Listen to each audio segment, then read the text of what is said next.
Vota e diasporës. Celibashi. Përgatitja e zarfeve do të transmetohet në YouTube.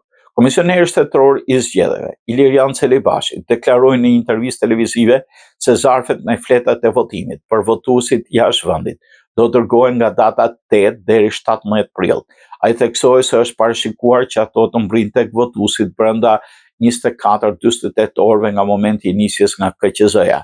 Celibashi po ashtu ka dhënë detaj me mënyrën si do realizohet votimi dhe numërimi i votës nga jashtë, si dhe planin e KQZ-s për të ofruar transparencë të plotë.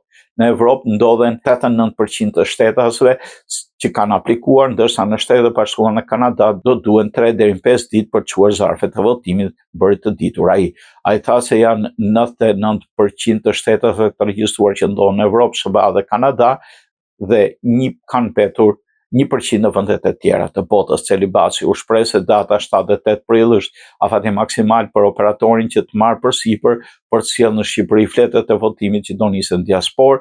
Është një kompani slovene tek e cila për tashmë për 30 vjetësh KQZ printon fletët e votimit, përgjithsisht ka informuar se janë në përfundim të fletëve të votimit. Ai u shpreh se nga data 8 deri në datën 17 prill ecën njëkohësisht procesi i përgatitjes të dokumentit dhe i dërgimit. Plani ynë është që për kontinentin e Amerikës dhe kontinentet e tjera jashtë Evropës të dërgohen të parat, me që duan pak më shumë kohë se sa në Evropë, ka thënë Celibashi, duke u shprehur se 17 prilli duhet përfundoj procesi i dërgimit të zarfeve me fletët e votimit. Për sa i përket përgatitjes së zarfeve, ai tha se është një proces që do realizohet nga KQZ. Jemi dakorduar me kompaninë e shërbimit postar që të kryen procedurat në ambientet e KQZ-s.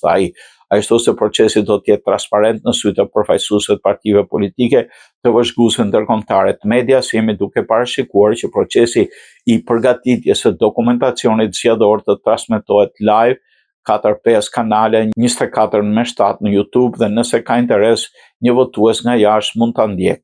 Ai tha se ky proces do kërkojë 60-75 njerëz që do punojnë nga ora 8 të mëngjesit deri në 12 të natës derisa dërgohen zarfet në diasporë.